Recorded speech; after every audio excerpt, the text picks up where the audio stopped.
Alright guys, welcome back to All Things Outdoors, and today we're going to show you some of the plants of CBF during the summer. And also, please be sure to like, subscribe, and turn on notifications, and be sure to put that down in the comments below saying that you did that for a shout out. And also, be sure to watch this video till the end. So without further ado, let's get started. So I rode down here on my bike, and we're gonna actually get off our bike. So yeah. But anyway, here we have the black-eyed Susan. You can tell what it is because they're in June through September. It blooms, has these nice, pretty yellow flowers with kind of a black eye, I guess. You can see it's got these nice leaves which are fuzzy, and that's basically how you tell what it is. This is a very important plant to the southern. This is a very culturally important plant to the southern U.S., and it is also the state flower of Maryland. And it's also used to attract butterflies and other pollinators. It's actually invasive in other countries.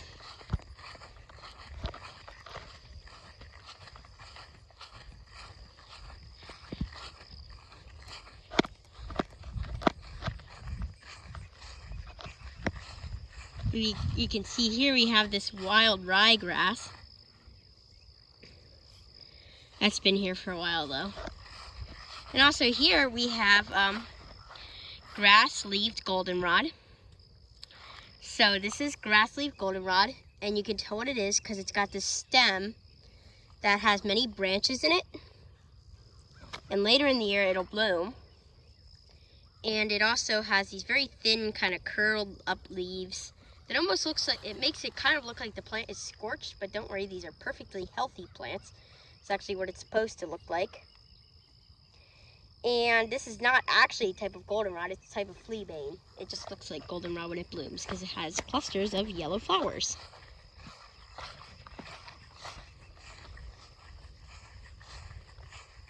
So yeah, pretty cool. Also, it's native to eastern North America. Here's some crickets. This is a persimmon tree.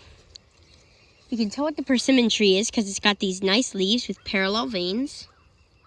Or actually, no, alternating veins. You can see. And the leaves are oval with a point at the end. And they're fuzzy underneath. And the bark looks very interesting on older trees. It's kind of square and it's very interesting bark. And it also makes edible fruits, which are ready during the fall. Here we have regular goldenrod. It's getting ready to bloom, as you can see. Nice tall stem. You can tell what it is. It's got these leaves, parallel veins, and they're toothed. And it's got these big flower heads, which will later turn into seed heads. And also here, these will get very pretty once they bloom. But anyway, this is the Chinese clover. We showed you this earlier in the year, and look how much it's grown. It's about half as tall as me. So it's pretty tall. Actually, I think I see a piece here that is taller than me. No, but it's just a little bit shorter than me. It's definitely taller than eye level though on me. So here's some more of it. It's an invasive. Oh, look at these pretty flowers. So this is ironweed, and it is native to eastern and southeastern North America. You can tell what it is because it's got these leaves. It's very long and thin. And they have parallel veins. So you can see. It's pretty tall. And this is what it looks like. And it blooms with these pretty purple flowers. Oh, that looks really cool. Later, see, here's another one. And later in the year, it'll be blooming a lot. Like, it'll be blooming everywhere.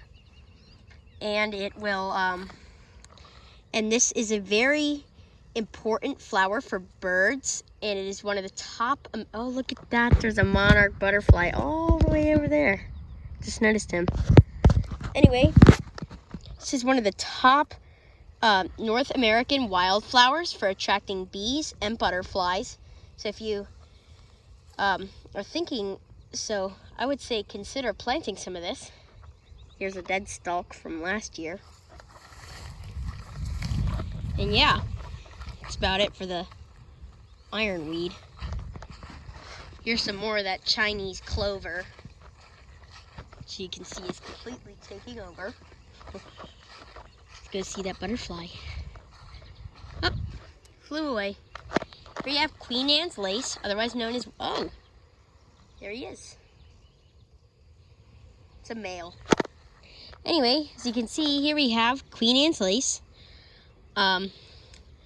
which is also known as wild carrot, because it is actually a type of carrot. Anyway, you can tell what it is because it's got these very long, wiry stalks, and it has these nice blooms that are white, and they're pretty big. And it is actually known as wild carrot because people believe that this is the descendant of all carrots. And there's some more of that ironweed. Oh, there's a bunch of poison ivy in there. We're not going in there.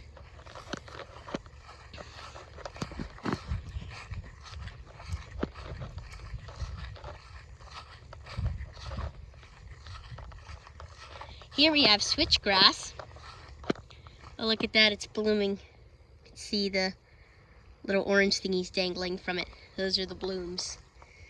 But anyway, this is ironweed, and, or not ironweed, this is switchgrass, and it is native to, I'm pretty sure, eastern and central North America.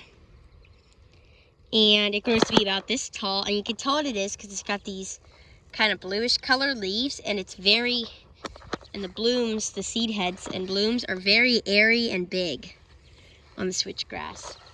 And this is a native grass species. It's very beneficial for many animals. Out west, many animals actually eat switchgrass, so pretty useful stuff. But there's old lopgrass stems. It's kind of crazy that it's still there. I believe all this is goldenrod too. Well, very pretty display later in the year. Probably around August. August and September.